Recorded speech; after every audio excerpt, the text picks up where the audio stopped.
Good evening, everybody. So I have the opportunity to welcome Professor Michael Pirson for this talk on rise of humanistic leadership. So I have I have to introduce Professor Pirson, though many of you probably would know him. Professor Pirson holds the James A. Stoner Chair for Global Sustainability at Fordham University. Is chair leading people and organizations area and director Center for Humanistic Management. So he is a full professor with a focus on global sustainability and social entrepreneurship. He is a research associate at Harvard University's Human Flourishing Program. So among many of his distinct achievements, he co-founded the Humanistic Management Network and is founder and president of the International Humanistic Management Association. He is also the editor-in-chief of the Humanistic Management Journal. Pirson is a full member of the Club of Rome, leads the Humanistic Management Working Group at the UN and advises a number of social enterprises. He has won numerous awards for his work, including from the Academy of Management and Association of Jesuit Universities. Michael Pirson is a father of 3 young sons. That's a little bit of his personal information that he has given. So the talk is very interesting. I think he is going to illuminate about the idea of, humanistic leadership and the role that they play in shaping any organization and leading us to a flourishing future, as Aristotle would probably say. So I would request Professor Ramya Venkateswaran to speak few words about Professor Pirson before we start. Thank you very much, Professor Nisigandha. Very warm welcome to you, Professor Pirson, for having joined us today. Let me take this opportunity that among the many hats that you wear, let me talk a little bit about the IHMA, or the International Humanistic Management Association.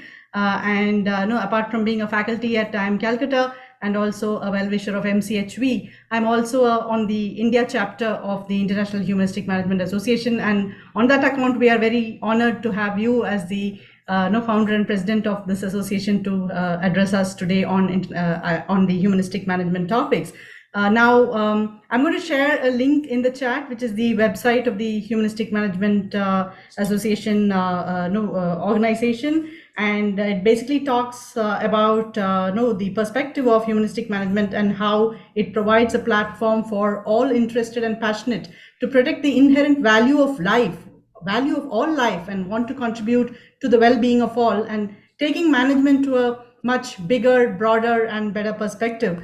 And of course, you can read about the cutting-edge research that's done in IHMA, the human-centered education with the innovative learning formats, as well as the communities of practice, such as this one, where we engage with like-minded professionals to co-create humanistic management solutions.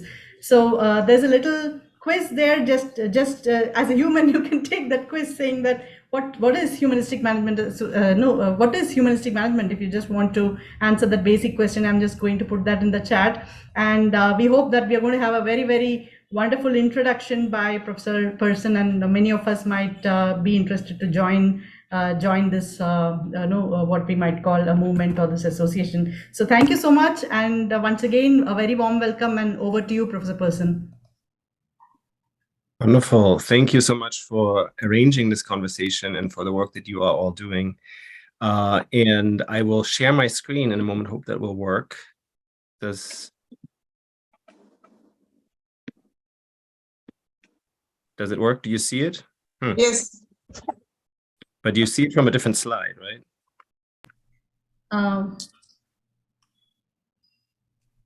Do you see it from the beginning? Yeah, we see it from the beginning. Yeah, rise of humanistic leadership. Yes, okay, that's wonderful. Okay, perfect. So yeah, I'm going to give you a quick overview, and dependent on how much you are interested, please put your questions in the chat, and then we can discuss also further. And I think we all know that we are in a situation that has manifold challenges, right? And this is a great time of seeking unrest and new possibilities. And so for us as educators, I think this is a great opportunity and responsibility to understand what is the situation that we're in? Why is it that we're facing certain issues in the way that we do, and what can we do to shift it, right? And I am part of the Humanistic Leadership Academy, a group that is working with the United Nations, Principles for Responsible Management Education, as well as with Ashoka U and the Jesuit Network of Business Schools. And I invite also to see if there's some interest on behalf of IIM and IIMC Calcutta and others to sort of see if this is something that we can potentially collaborate on together to show how we can educate the next generation of leaders, but also the current generation of leaders, to have options and see possibilities in this chaos where environmental challenges, inequity, AI, war, corruption, all kinds of things are threatening the well-being of us all, right? And so we know that we can predict in some ways our own extinction. And the sad thing is, we think that we are on the top of the pyramid and we can use nature, but humans without nature don't work. Nature without humans does. So it's actually quite the inverse relationship, that we are actually, I think, called right now to really renew our understanding of what it means to be human, what it means to be alive, and how we can actually protect the conditions for life on Earth for ourselves, first and foremost, but also for other species that we're really depriving of the amazing beauty of life that is possible. So we don't do a good job, obviously, in organizing, right? And at business schools, we basically teach people to organize and manage and lead. But in many ways, this is a sad story, and we can only sort of survive it, it seems. If you are familiar with The Office or with the Dilbert cartoons, those are manifestations of our desperation, that we can only sort of accept organizations in the way that they are run by laughing about them. But it's absurd in many ways, and people are disengaging. Now, people in the sort of, well, leadership positions in society, like a person like Larry Fink and others, they know that this is not workable. In fact, we all know it's not workable, but the way that we're addressing those issues are, I think, part of the problem. We're putting a letter suit together. We're putting all kinds of band-aids on something that doesn't work. And we hope that it works, whether it's ESG, whether it's SASB, or whether it's CSR, or whatever it may be. We're trying to fix something that is fundamentally broken. But the need for leadership is clear. And people like Larry Fink and others are trying in some way to point out that we need to have a different model to make even financial interests work in the long term and the midterm. And so this leads me to an analogy, and many of you still remember Steve Jobs, I presume. Some of the new generation don't. But if you remember, he at some point, he basically, with the iPhone and the iMac, created a mobile computing generation that required new software. It required new software. And what happened, though, was that people tried to use software from the stationary PC world to make it work in the mobile computing world. And it just was very buggy. It just sort of was an add-on. It crashed a lot. It wasn't fast. It wasn't serving. So in the end, they said, let's get rid of that old software. And you might know Flash. Flash was the most popular software for video and mobile, and it just didn't work well. And so they said, we're going to not allow Flash anymore.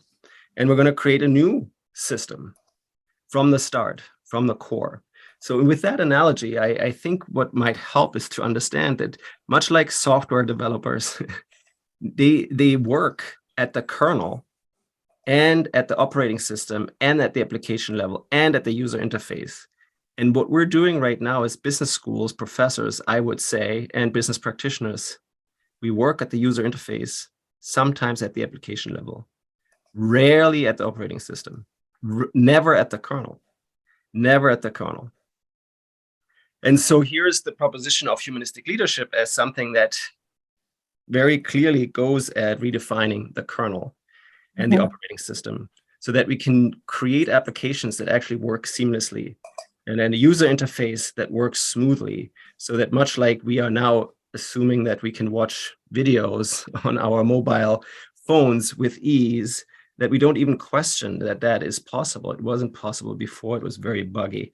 And at this point, I think we can say the same thing about our economic system, but any organizational setup that just doesn't service us in this world. So as Albert Einstein said, problems cannot be solved with the same mindset that created them. And Steve Jobs said, we need to replace the operating system built and built it on a new kernel for the mobile computing era. And we need to nix the software flash. So in many ways, I'll say the same thing about the current way that we look at economics and business. But before that, I just want to make sure that people get what we're talking about when we're talking about the kernel and the operating system. So much like this joke goes, morning boys, how's the water? Asks one fish, the other fish. The other fish are responding, what the hell is water? So in many ways, we don't even know that we are part of an operating system or quote unquote, the matrix, and that there's basic assumptions built in that dominate our way of thinking and acting, and we don't even notice it, right? So it is part of our educational, I think, promise and purpose to make people aware of the water or the operating system, the conditions in which we manage or don't. And so here's the analogy that we say we need to understand the operating system, we need to understand the kernel, we need to understand the applications that are currently existing and the ones that we need to still develop. So we need better programmers, leaders, and educators in that sense. And what do I mean by operating system? I give two analogies here, and some of you might know the work of Kate Raworth and donut economics. Is that familiar to some? So it's a different way of looking at economics that we adopt here just because it fits an image. When I bring my students donuts, they typically don't want to eat them because they're unhealthy, right? So I turned to a bagel, and I don't know if you guys know bagels, but bagels are the kind of bread with a hole in it, and they're round, and you see them on the right here on the screen. I'm from Germany. We pride ourselves in terms of the quality of the bread that we have. I don't know if that's well known in India, but I know that you have other types of breads. And I'm using this analogy just to showcase that the operating system that we are currently working with resembles much more this triangular sandwich rather than a bagel. And by that, I mean that really in the current operating system, what we're operating for, what the responsibility of management is, what good leadership is maximization. We want more. So whether it's market share, it's more profit, it's higher levels of GDP, or it's higher levels of income and status and power, those are the success criteria. Within that operating system, what works is when a president creates a political system where GDP is growing. That's great. When a company leader is showcasing more profit, that's great. When an individual can say, I have that much money more than before, that's great. Within the operating system of what we call the economistic model, success is more. So we're focusing on quantity. And there's a real intellectual history in how we've gotten there. And it makes a lot of sense to some degree to use quantitative measures of success. But at this point, this may be questionable and not helping anymore. So the humanistic model and the bagel says we have actually two preconditions in the operating system that we need to be aware of. We have, first of all, planetary boundaries. So there is a limit to more. There is a limit to more. And then also there are fundamental social needs, we call them dignity needs, that people have. And those basic needs we need to operate with. Otherwise, it's creating conflict and dysfunction, and it doesn't work. And we see this across the globe, that it doesn't work if some people have a lot and many people do not fulfill the basic needs. Mm-hmm. So that's what we call the dignity zone, the hole in the bagel. That's one thing that we need to recognize as good leaders, as good managers. And we need to recognize the planetary boundaries as well. And then within that, there's a safe and just operating zone for humanity. That's what Kate Raworth calls it. That's where we, as responsible humanistic managers, operate. We bring people above the dignity threshold, and we operate within the planetary boundaries to create solutions that create a world that works for everyone. Yeah, so that's a different model. And that's also not saying more is better, but actually better is better. So there's a quality to it, a quality argument in terms of understanding what is a better life. Yeah. This is not novel. This is not novel, but it has been sort of on the sidelines and the margins. This is the operating system question. But when we go deeper, we need to understand why we're still not getting there and why we're still stuck in a very economistic approach, even though we know all the issues. And the kernel is what I would argue what prevents us from getting there. And it's the understanding of who we are as human beings. If we understand ourselves as human beings, like Homo economicus says, that we are basically just self-interested, and we want to maximize our self-interest, and we're greedy bastards, and we celebrate that, then we have the best system for us, because we have designed the system around that idea.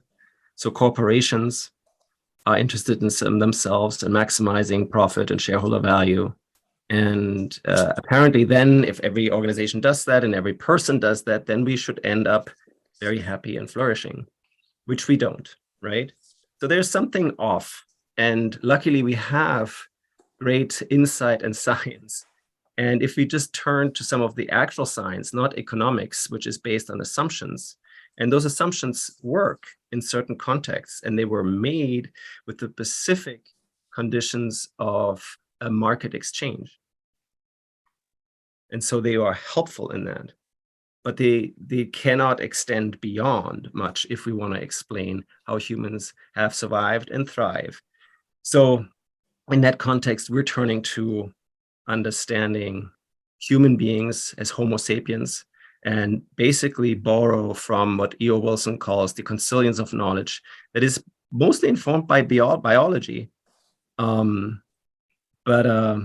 Yeah, we need this new story, I think.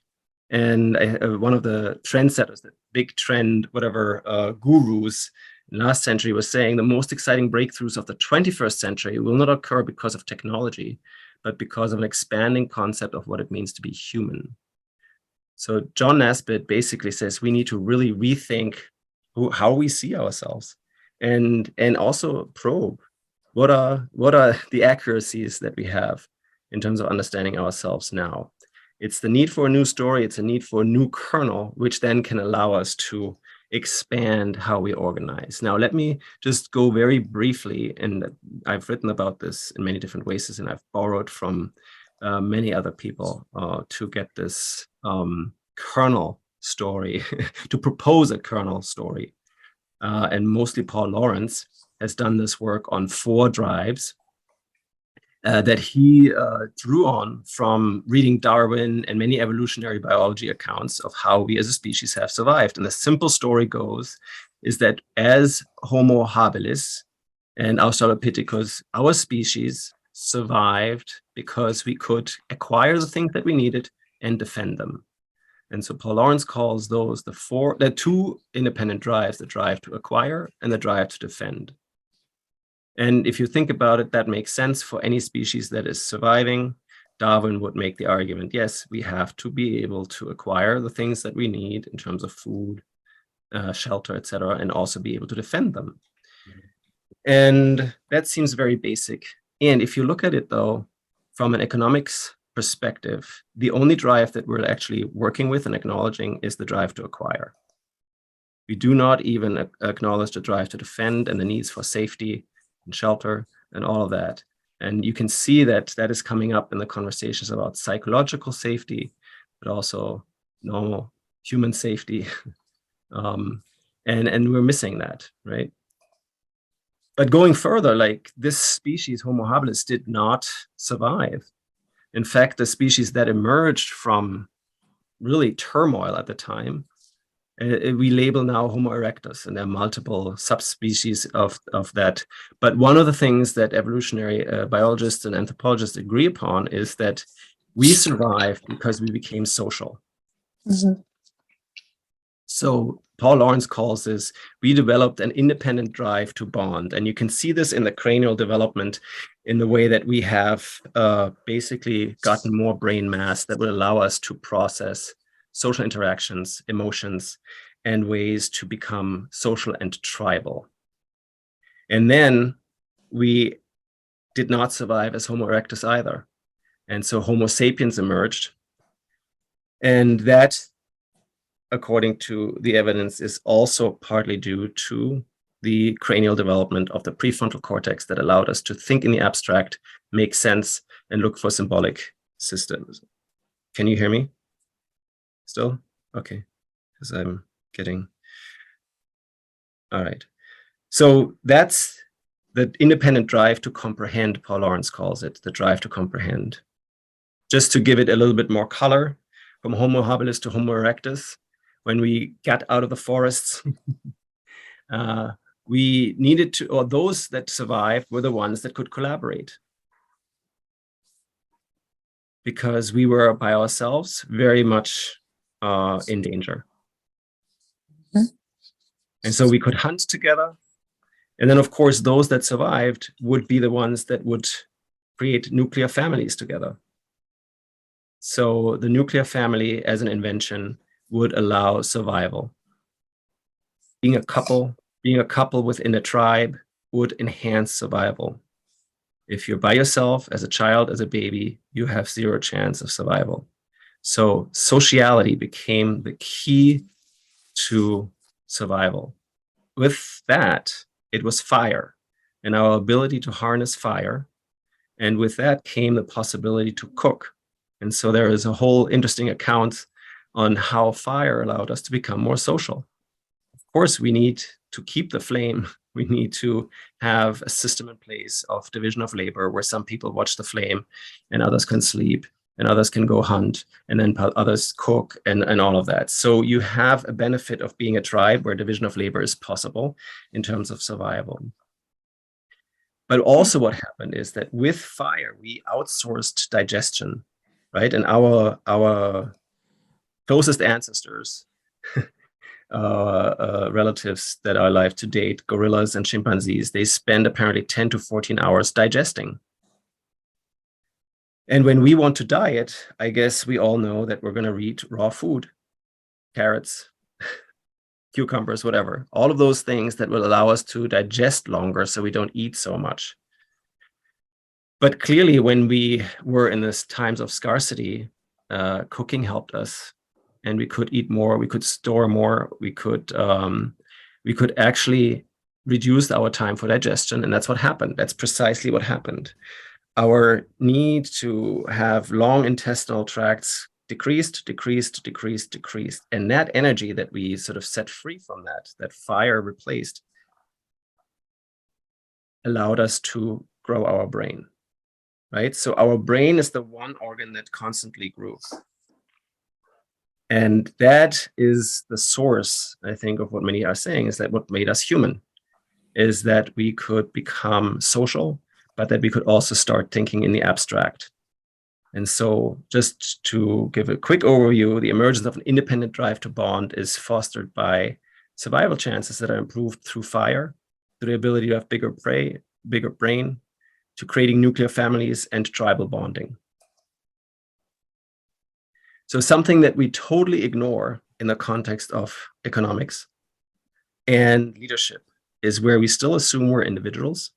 We're all individuals, and we're in it for ourselves, which is fundamentally against our survival. We're so fundamentally social that we don't even notice it. But look at the cities that we have, look at anything that we're creating. It is fundamentally done in collaboration. And we still teach that we are individuals, and we do incentives for individuals, and we're not really teaching well that how to be social. That means a couple of things, right? But yeah, the evolution didn't stop there. The sociality is there, it's part of our kernel. But the drive to comprehend is another key piece, and we're also violating that kind of insight. But just to give you a little bit of a sense from the insights that we know, all religious traditions almost emerged at the same time. Not in the very specifics, but the accounts of culture show us that once we became Homo sapiens across the globe, we started to ask the question why, and we needed to have meaning-making systems and answers.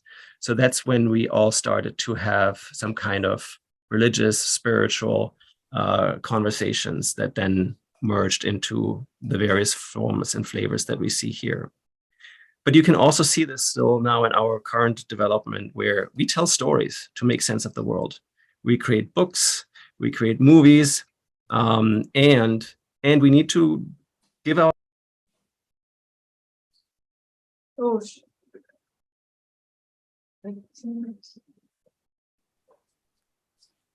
we lost the connection. Maybe we should just wait for him to get back.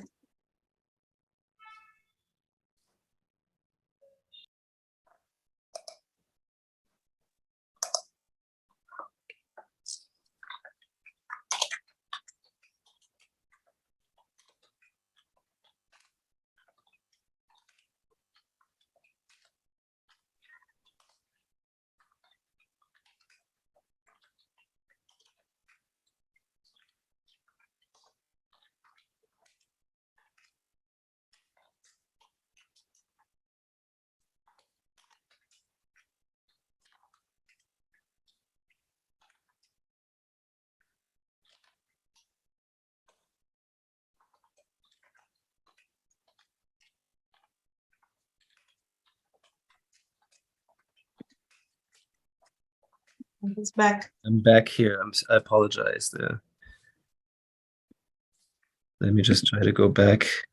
Where did you lose me?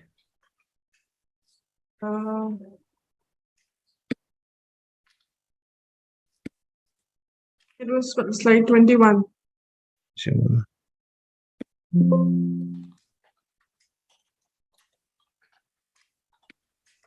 Yeah, that Yeah. was. Okay. So yeah, I was just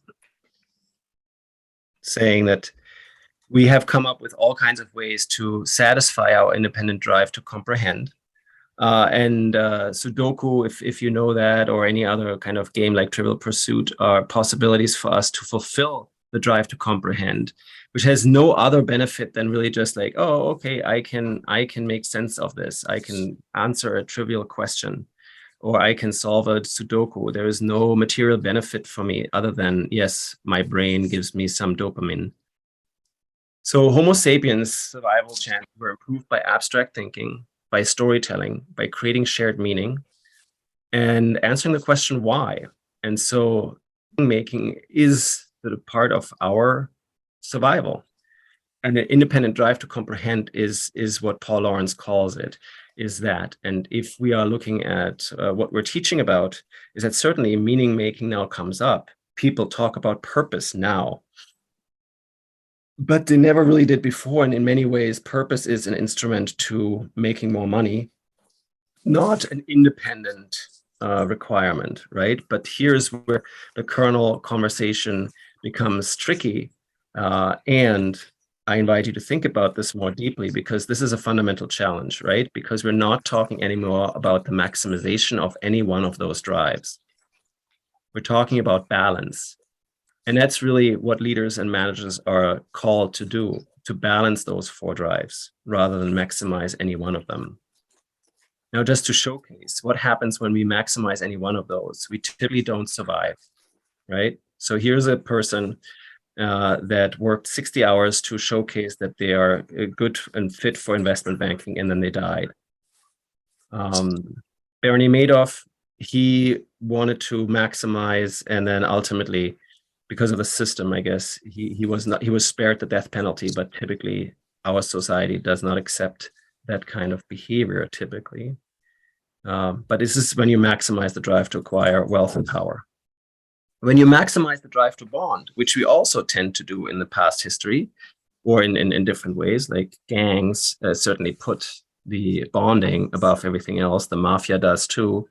The Nazis do too, and all the tribal movements oftentimes do exactly that. So what you see right now, this reverse towards tribal politics, is oftentimes that you put the bond, you maximize the bond above anything else.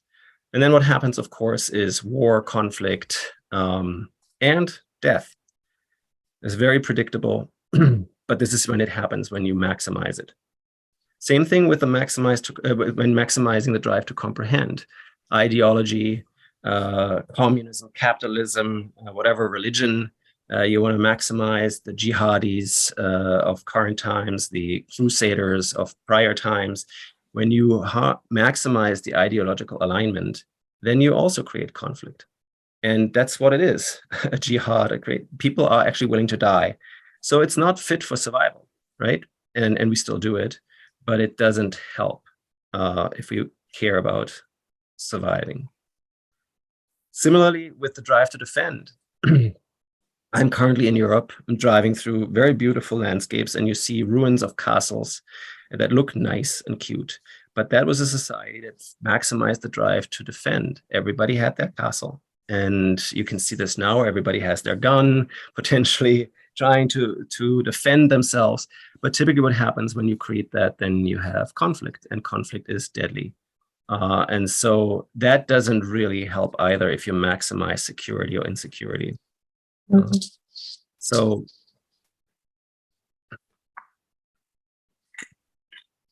I don't have such props here.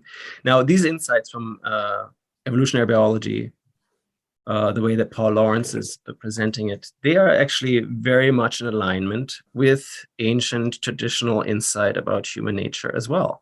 Just to showcase, in the philosophical Western domain, Aristotle said, we are all social animals endowed with reason. Social is the drive to bond. The animal is the drive to acquire and drive to defend. Reason, and being endowed with reason, is the drive to comprehend. So in that context, the zone. Oh, God.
Oh, he's back again. Yeah, I apologize. I don't know what's happening here.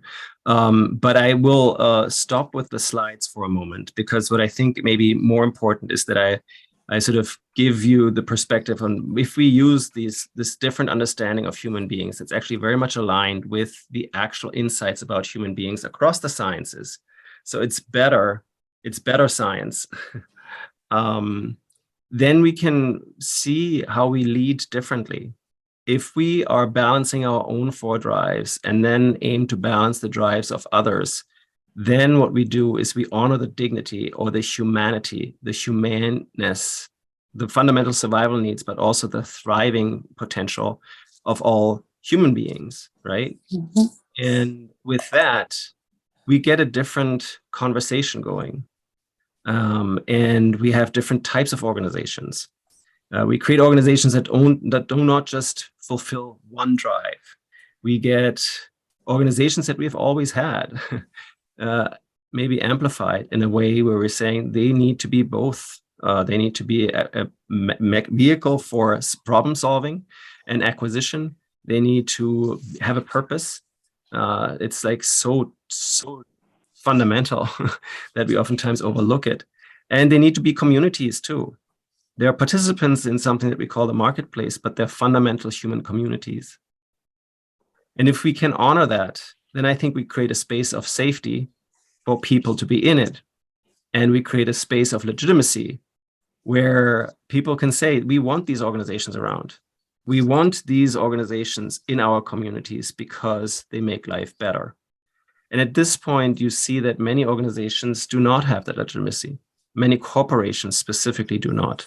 So they need to be corrupting politicians. They need to be corrupting others to basically say, we want that so that we can extract more and maximize the drive to acquire, right? And that's still the standard legitimate model. And I would say that business schools teach that and allow that and give it legitimacy.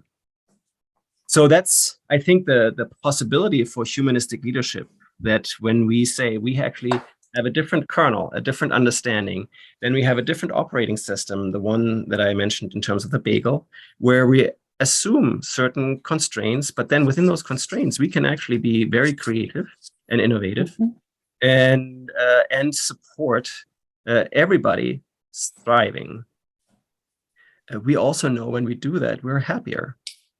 And if you look at the insights from longevity studies, it also shows the same.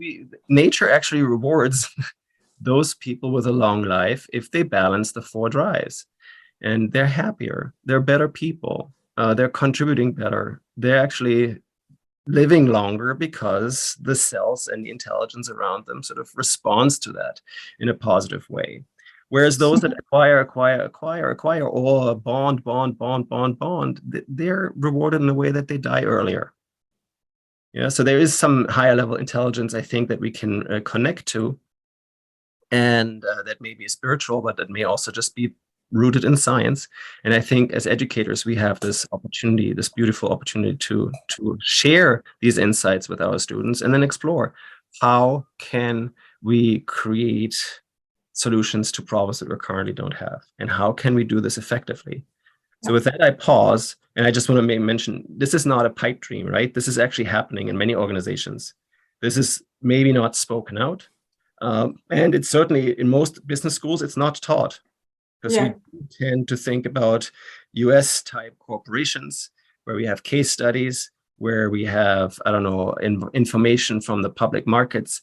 And so we have a very skewed perspective on what most organizations are doing, and we legitimize one thing over many others that then doesn't help and empower students. So with that, I stop. I thank you. Thank you. Thank you very much, Professor. I think the floor is open for questions now, and you can raise your hand and I'll call upon your name. And I know there were questions in the chat before, but because my system rebooted. Okay, let me check. I don't have them. No, I think there were no questions unless it was direct question to you. It's just Ramya's post and somebody saying hello. So we can have questions.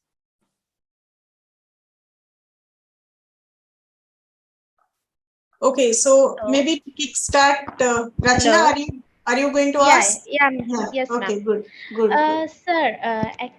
Sir, how do you see humanistic leadership from other kind of leadership, like authentic leader or ethical leader or servant leader. Like we have many other form of positive leadership right now, and how this humanistic leadership can contribute more or over the top of these kind of leadership. Yeah, thank you. I agree. There are many attempts to redefine the dominant system at this point. So we tend to qualify the same way that we do with the humanistic leadership, right? And then there's authentic, transformative, transformational, whatever type of leadership, to point to something that the current leadership is not. Same thing with capitalism or with management or whatever it may be. We sort of qualify it differently, and I think that's the same problem with humanistic management, that is often say, oh, this is just another label on something that may exist, and it may be that. But what I want to invite, and I think I haven't seen much of the real core conversation in much of the other literatures on leadership, whether they be positive or whatever, authentic or something, in terms of the kernel. Like, what are the core assumptions? What are the core assumptions you work with? And are you able to go beyond just making assumption sets, right? Because that's what economics did very powerfully. They just said, we assume people to be X, Y, Z. And so with that, we're going to work, and then we can do mathematics. And because mathematics can help us, and now, therefore we are going to be seen as a science, we can make this legitimate. And it's sort of sometimes true. And so that's great. With authentic leadership, with other forms of leadership, I just don't necessarily see the ambition underneath, where it's like, what is it actually that you're working against?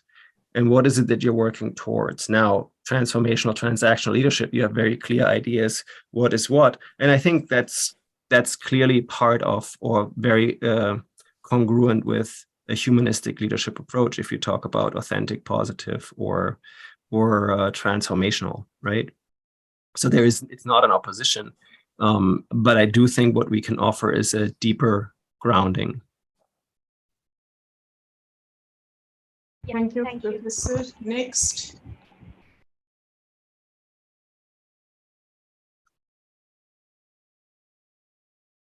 So now I see some questions come up. Yeah, in the chat window. Sumit Arora, then there is Mukesh.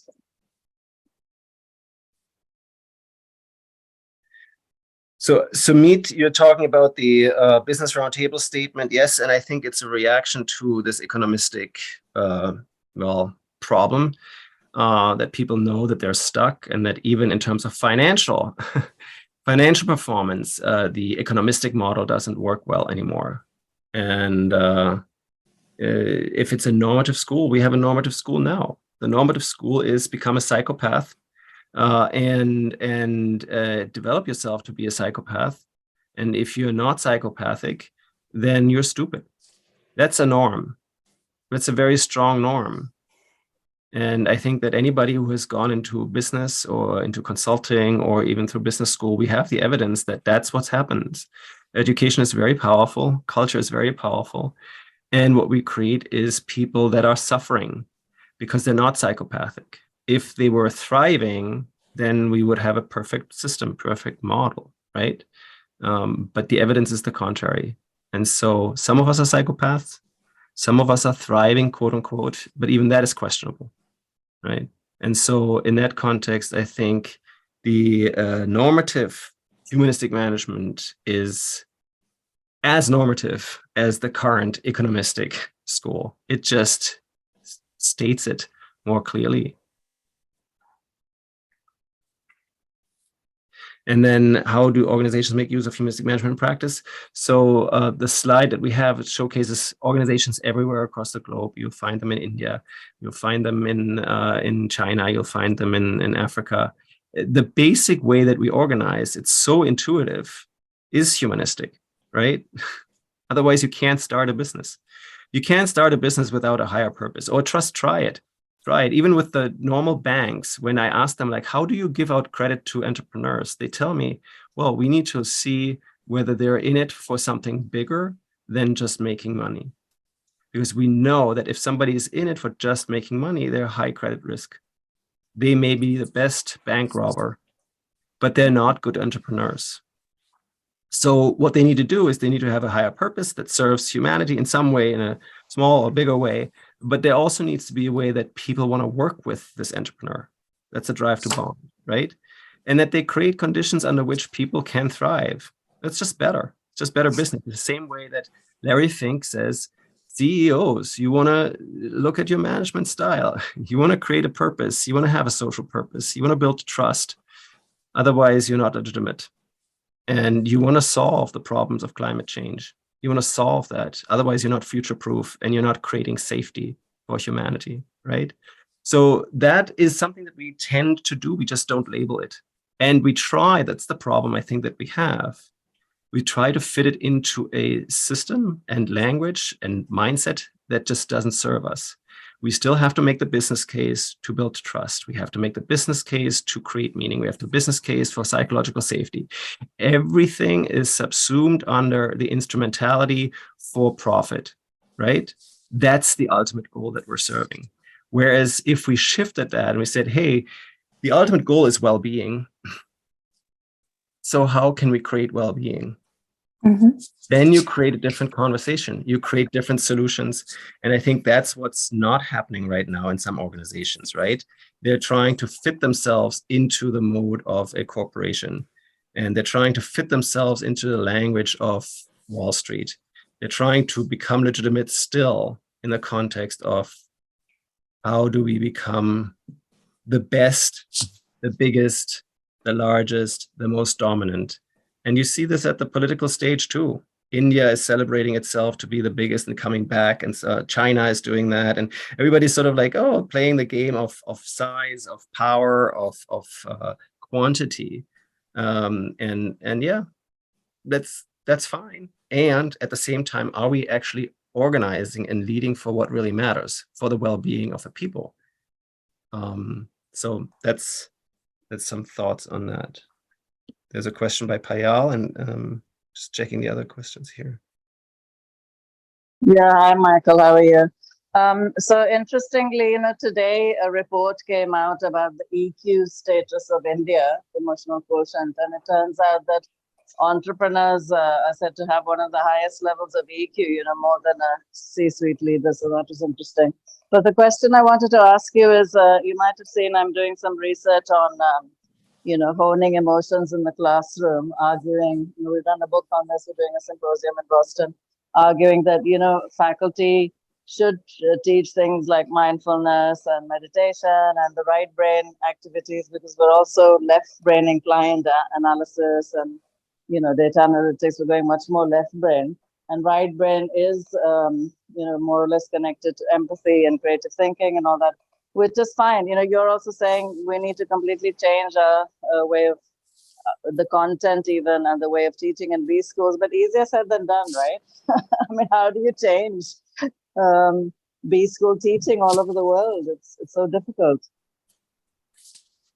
Yeah, no, I agree with you. And thank you for the work that you're doing. And thank you for being here, Payal. And yeah, I think that's one of the biggest challenges or opportunities as well. And that's why this Humanistic Leadership Academy was created, where it's like, we know as professors, I invite you to look, I know for myself, the only qualification that I had was how I can actually do some research.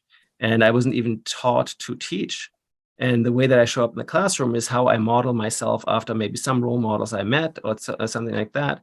But there is not much of this intentional development on behalf of business schools. Like any profession would require you to be certified in different ways, right? And then showcase that you keep your qualifications as you move along. You have to do, even in real estate, you have to do constant showcasing that you are familiar with the new trends or develop yourself.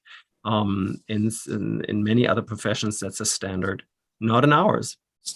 So how do you transform business education? I think the way that you're saying it, yes, this is something that I can't do. I can't teach meditation because that's not what I was taught, right? Unless I have that skill set developed somewhere else. Same thing with emotional intelligence and other approaches, right? So I think there are all kinds of gaps that we have, that we know that we have, that we might want to address. And so the Humanistic Leadership Academy is a place where we can develop that, and we intentionally allow spaces for this sort of the being development, right? So if we're talking about knowing, doing, being, we're teaching towards the knowing, and that's fine, that's important, but that's not enough anymore, right? And so how can we instruct doing? I think business schools are doing a lot around experiential learning, internships, things like that. So the doing is getting addressed. The being is becoming more and more visible in, like in my business school, we have co-curricular, extracurricular options for people to develop themselves.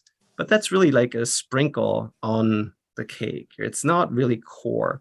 And so in the Humanistic Leadership Academy, we're working with that. And I invite you and anybody that's interested in just checking it out, signing up for some of the seminars there, or being part of the cohort programs that we do, where these conversations are started, and where you can create a community for people that, yeah, if I want to become a meditation teacher or somebody that can lead meditations at the beginning of school, then I can develop myself that way, or I can do something about other aspects of personal development, introspection, reflection, listening. Listening seems to be one of the key things that's missing. And so how do you develop listening skills? It's something that I never thought about, right? But these are the kind of approaches that we take. And Payal, if the question is like, how do we do this? I think in partnership with others, in partnerships with the professors, if we transform and allow the professors to develop themselves, I think that's the best way to get towards the students. And there are 70 million students coming from business schools each year, and they have power in society. How do they use it, right? And I think we can make a difference. And so that's the invitation to take that on, to do that collectively. Mm-hmm. I think somebody is raising hand. Yes, There's also Shan Turnbull and questions here, so I want to make sure that I answer them. Okay, all right.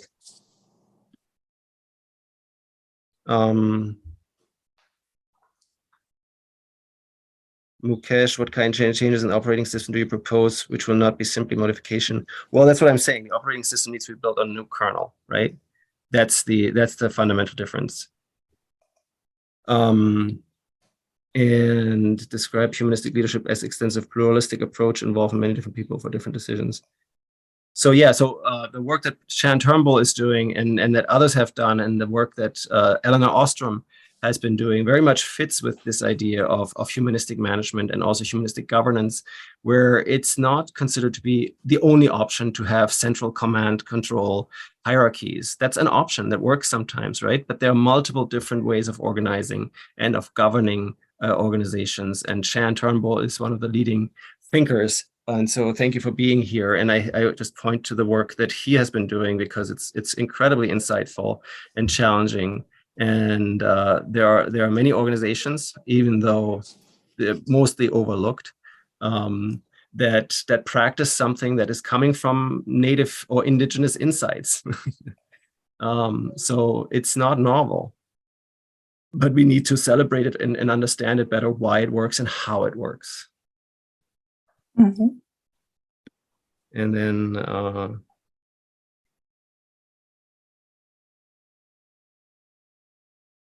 Shan, I think you're speaking, but we don't hear you.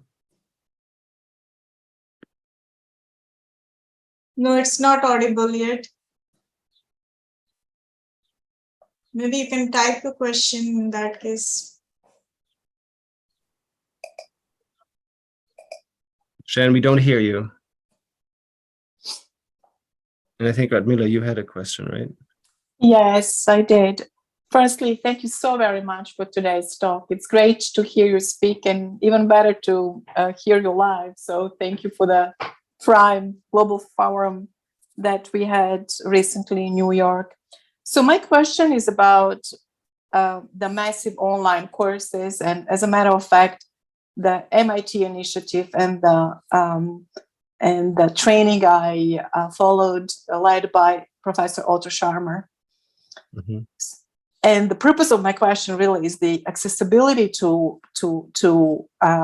wider group of people to this type of information. I have either worked as a professor or I was a student at private and public elite schools. It was always my concern about, the narrowness of information.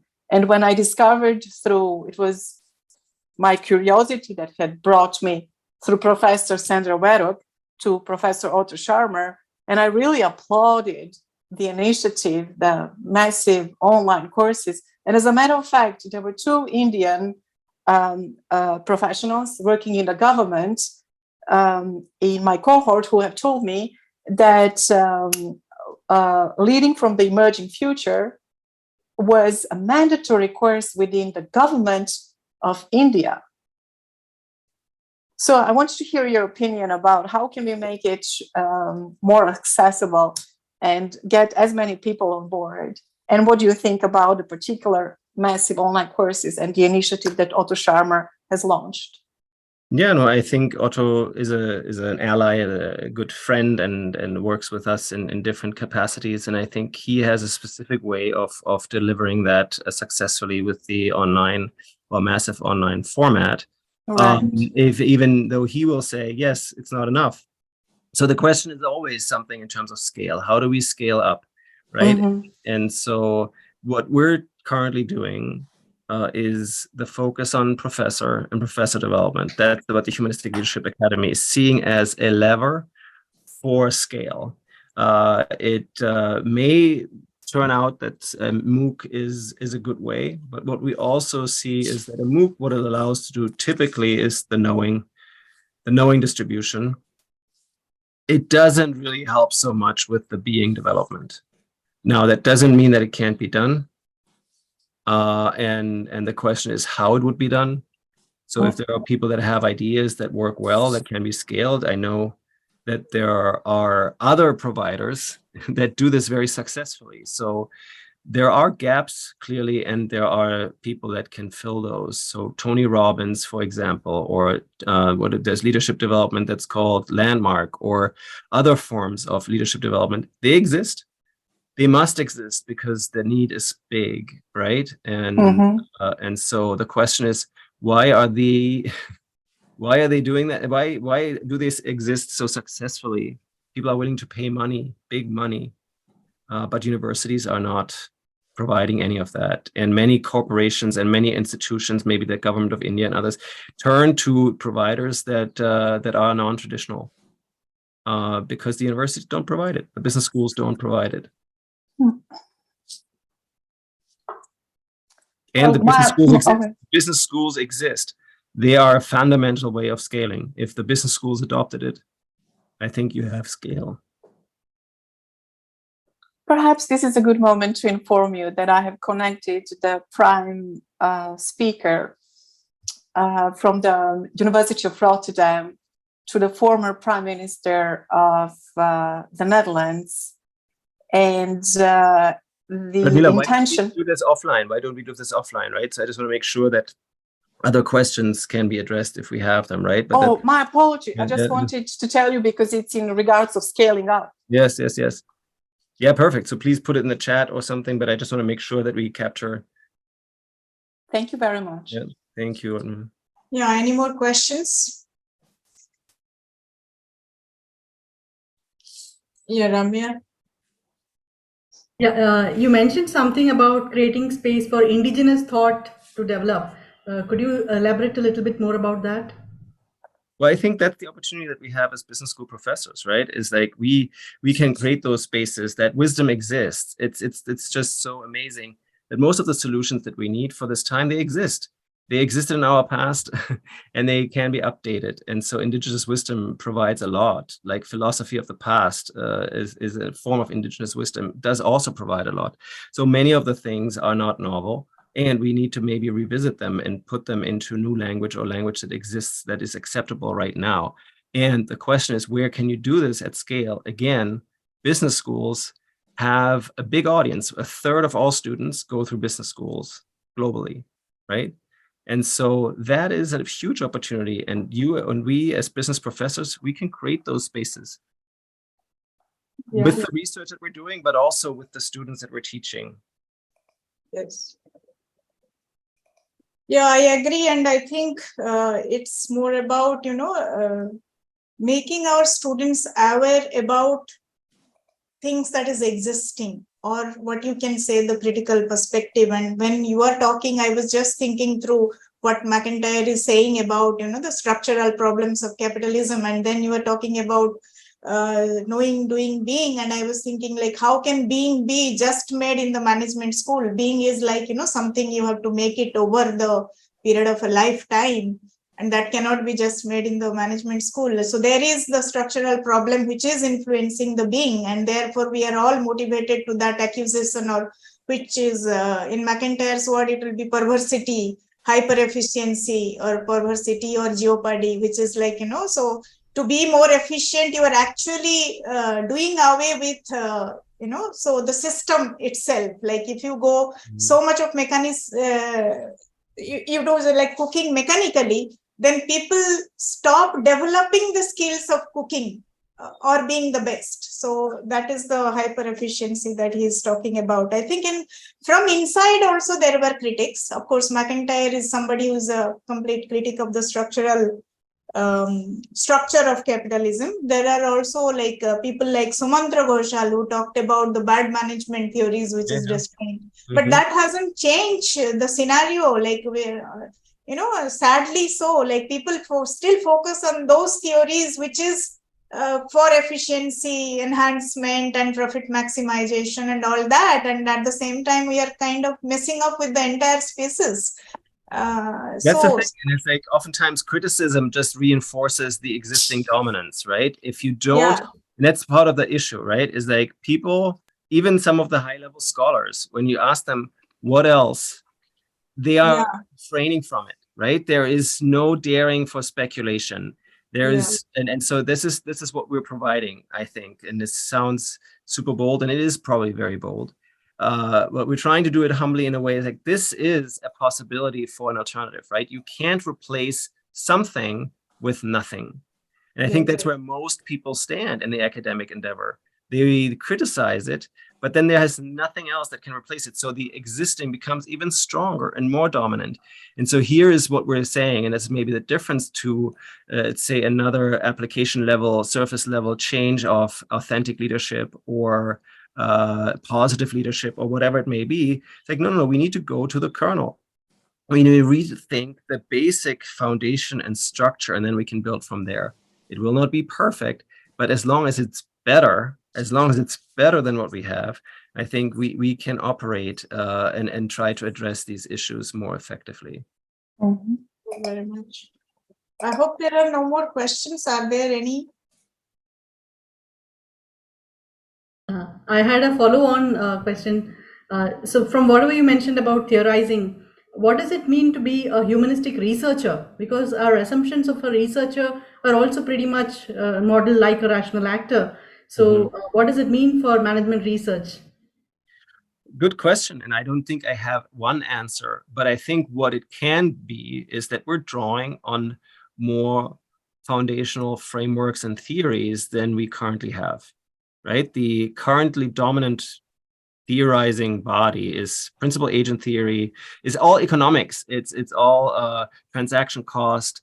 It's these kind of theories that were developed as quasi-legitimate ways of looking at human behavior, right? And of course, they're legitimate. That's great. And they're not very good at solving some of the issues. So we have better ones if we did dare to borrow from maybe, let's say, some of the ancient wisdom traditions. But I think that may be more difficult. But I just looking at evolutionary biology, anthropology, looking at the quantum physics, notions of reality. What does it mean when you use that to understand management and leadership? What does it mean when you look at thriving and well-being as the dependent variable? Not at profit, market share, or something as performance, right? Then we shift our research, we shift our question, and we get different answers and different insights. Yeah. Thank you. Last question from Diego. Yeah. Hi, good day to everyone. Greetings from Colombia. Thank you, Michael. We are a humanistic approach school, and we keep thinking and feeling how we can improve our practices towards humanistic congruent environments. Mm-hmm. And I find very interesting the communities of practice that I find in your webpage. Mm-hmm. I wonder if you can talk a little bit more about them. Mm-hmm. So there are a number of groups that independently organized to some degree, but they're also connected to a number of other groups. For example, conscious capitalism has a number of groups. Social enterprise communities exist.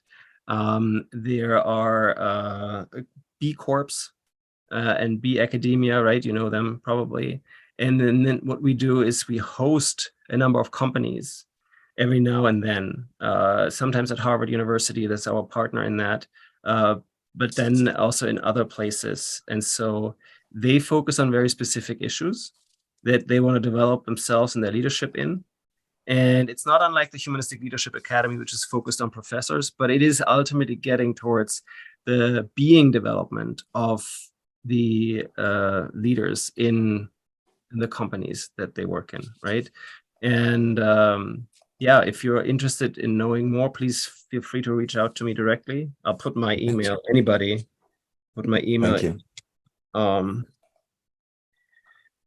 And yes, we're always looking for partners or people interested in supporting that. Okay. Thank you, Mike. Wonderful. Thank you, dear. Thank you very much. So I invite Ramya to give the vote of thanks. Thank you so much, Professor Pirson. This was a very, very informative and very educative session for all of us. And I think I must really appreciate the audience for having taken time off from various time zones. I can see people from across the world who have attended this. So really thanks for such wonderful participation as well, and making it so interactive and adding several dimensions to the concept so that we could learn many more new things, learn off and imbibe many more new things. If Jyoti is there, Professor Jyoti Bachani, I would like to thank her as well, because she's the one who introduced us to Professor Pirson. She's also a member of the IHMA and an international board member as well. So Jyoti, if you are around, a shout out to you. Would you like to say something?